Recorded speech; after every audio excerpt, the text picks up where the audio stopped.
justice and peace and equality. Game Changers Magazine, Game Changers Media Network, Voices of the Village podcast, where change starts with conversation. We're back with Mr. Carlos Moore of Carlos Law Group, running for Congress, Congressional District 13 of Georgia, covering Metro Atlanta, Georgia, Gwinnett County. Is it Fulton County in that district or something? Not this time. Not this time. Gwinnett, DeKalb, Henry, Rockdale, Newton, Clayton. Okay.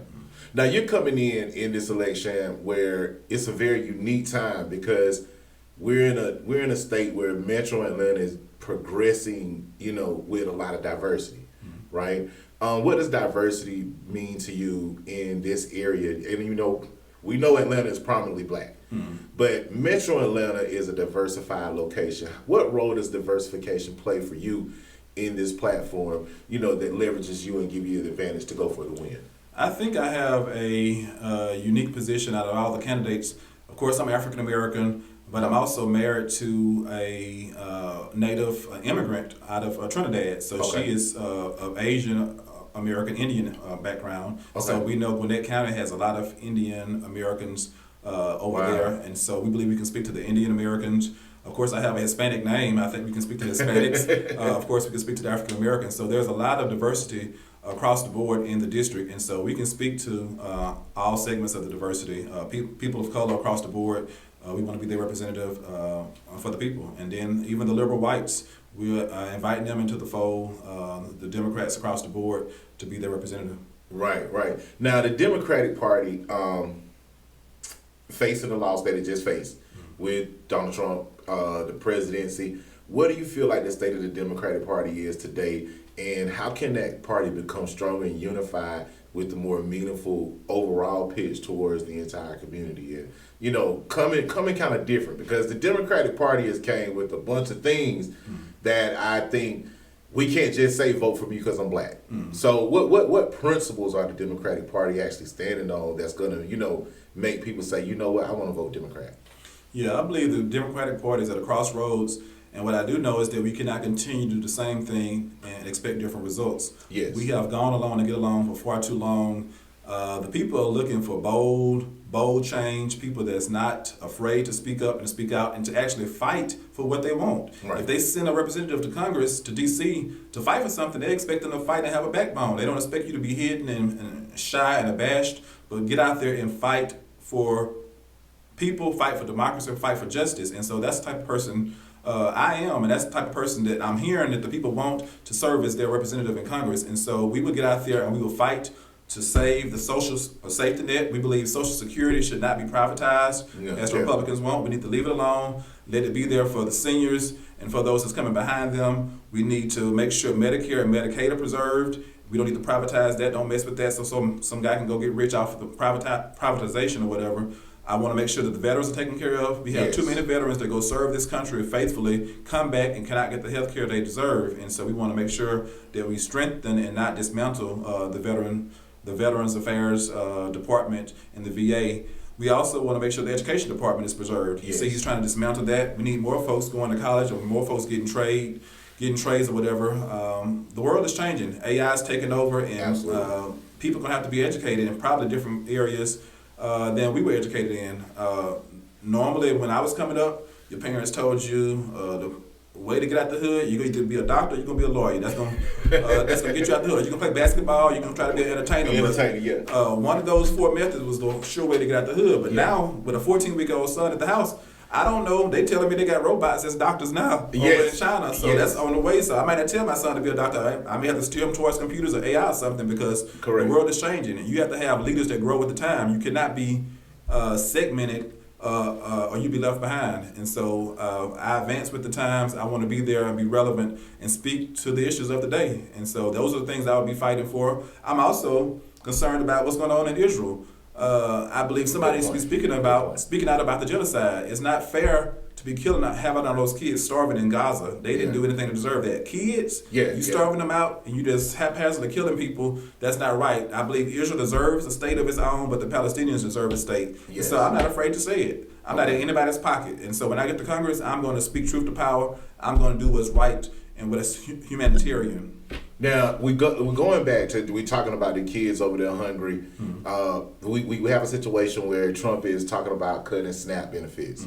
What kids over here suffering, parents who we have a crisis of single parenting, that type of thing. What can we do as a community to take care of the kids that are here? Because as you know, eating is something that a lot of kids suffer from in Metro Atlanta. It looks rich, but we got a lot of people who like to drive Beamers and Bentleys, and the kids ain't eating at home, But how do we fight that crisis of making sure the Republican Party doesn't stick the hammer to those who can't afford simple SNAP benefits, or can't afford their kids to eat without the SNAP benefits? Yeah, if I'm elected, I would definitely get out there and fight to preserve SNAP benefits and preserve student lunches, free student breakfasts and meals. We know some kids in the district, the only nutritional meal they get is the one they get at school. That's right. Breakfast, the free breakfast and the free lunch. And so Trump and his regime is only concerned about the top 1%. But you have to have somebody that's concerned about the everyday mom and pop and their kids and how they're going to eat. Even the summertime feeding program that the federal government has been sponsoring for years, sometime to continue for those young people to get meals during the summer while school is out. They have been funding the summer program, but this time Trump is trying to take money throughout this summer away from that, and that's not what we need. Those kids need to be fed 12 months out of the year. Right. And when we go with ensuring that when we look at the economic state of this district, right? Gwinnett County, of course, corporate area. Henry County, Clayton County, more so warehouse and industrial. What's your plan to bring? And a lot of people, let me kind of back up, because a lot of people from here travel up north to Gwinnett County to work, right? So when it comes to economic development, we're living in Henry County. Prices are high as all outdoors.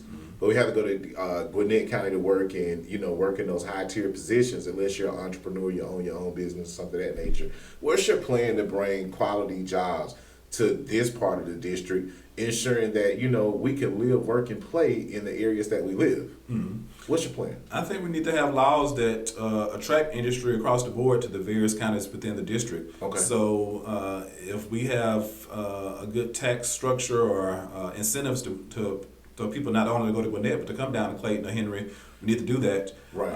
And so we also need to get the price of gas down. I mean, traveling to several counties away to go to work, and the gas prices are what they are, is not good. So we need to bring down the price of oil or gas so that it can be affordable. We also need to bring down the price of eggs. Trump said when he got in office he was going to bring down the price of eggs on day one. The price of eggs is continuing to go up. And so we really got to get a handle on it. He's raising the cost of labor. I mean, he's sending all these immigrants back to their home countries or just whatever country he chooses. Is somebody has to work these fields, these fruits and vegetables, and get them picked and all of that, and get the produce to the stores. And so he's doing things that's really setting us backwards and helping us go forward. And so absolutely, I'll be in favor of a pathway to citizenship for some of these immigrants. And I'm definitely not going to send the ones that's not criminals. He said he was only going to focus on the criminals, but in his mind, just because you are over here illegal, you're a criminal. When we talk about hardened criminals, people that's violent. Right. The violent criminals are the ones that need to be focused on sending out the country, but not the people that's just trying to make a living. Like I said, my wife, she didn't get her citizenship until she was 18, so she's a citizen now of the U.S., but her parents got her over here and she got educated, but she didn't get a green card to 18 years of age. Wow. And so she's been first generation college and first generation physician, so she's making being a productive citizen of the United States, and I think we should be glad to have her. Right. And with Trump policies, he says that, like we run a call center here, and he says he wants to, stop outsourcing jobs to, outer countries and everything, and those foreign countries, and bring those jobs back to the U.S. Is that something that you follow parallel with, or do you think we should diversify the job market and what business goes to U.S. citizens, or this global trade that we're on? Like, how do you feel about that? Because there's a lot of people saying, well, if we send the jobs over to Thailand or whatever, it takes away from the American economy. If we keep the jobs over here, it builds the American economy. What's your stance on that in building the economy? I can see both viewpoints, because as a small business owner, for years running my own law firm, you try to get the cheaper labor cost. Okay. And the cheaper labor cost is if you can get a paralegal overseas in India or some third world country to do what somebody over here is going to charge you an arm and leg for. From a business owner's perspective, it's better to get that same thing done cheaper by getting the labor across seas. Yes, yes. But from a person that's over here, I am in favor of raising the minimum wage. I believe the minimum wage needs to be raised to probably $15 an hour. It's been $7.25 forever, so it's time for the minimum wage to go up, and you pay a man what he's worth or whatever. And so I do believe there are ways that we can do this where everybody's happy. So raise the minimum wage, but I think a business owner, from a business owner's perspective, if he can make more money getting some of this foreign labor remotely, we have to take advantage of technology. And I think he pays the taxes, and he's building the business stays solvent, and it stays it's able to employ more people because you give him let him take advantage of the technology. Correct. So, and from a business owner standpoint, we could definitely see it plays both ends, positive and negative. And I think we need balance all across the board. However, when it comes to, I was just speaking with my mom, and my mom asked me, she said, Andrew, how is the tariffs affecting your business? What is your plan to, it seems like tariffs are playing a big role in the way people advertise, people market, people spend their money, where their money is going. What's your plan with the tariffs and the way that the White House, Trump, is going about it? I believe my role would be to hold Trump's feet to the fire. I believe Congress or the Senate has a role in tariffs. I don't believe he should unilaterally be just upping the tariffs and placing tariffs on different countries, because the citizens, we are going to have to pay more at the stores now.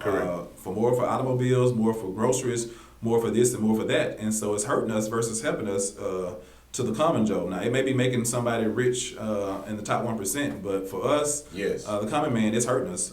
Those tariffs, the extra costs are being passed on to the citizens. And so we are already in a crisis economically and struggling to make ends meet. And so tariffs are not helping us. And so I think the Senate or the Congress should have a role, as the Constitution says and the law says, and I think we hold Trump to the fire and not just go along to get along. Right now, the Republicans are giving him a rubber stamp. Whatever he says goes, but the Democrats, we're going to fight back and be the saving grace for this country. Right. Now, it seems like Trump has a way of dividing the African American community, people of minority. He took out the Black Lives Matter initiative.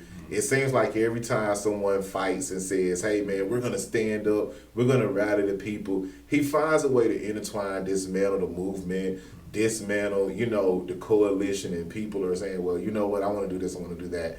What are some of the things we can do as minorities and African American community unifying this time? Because we've almost got to the point where we don't even know who to trust on the Democratic side.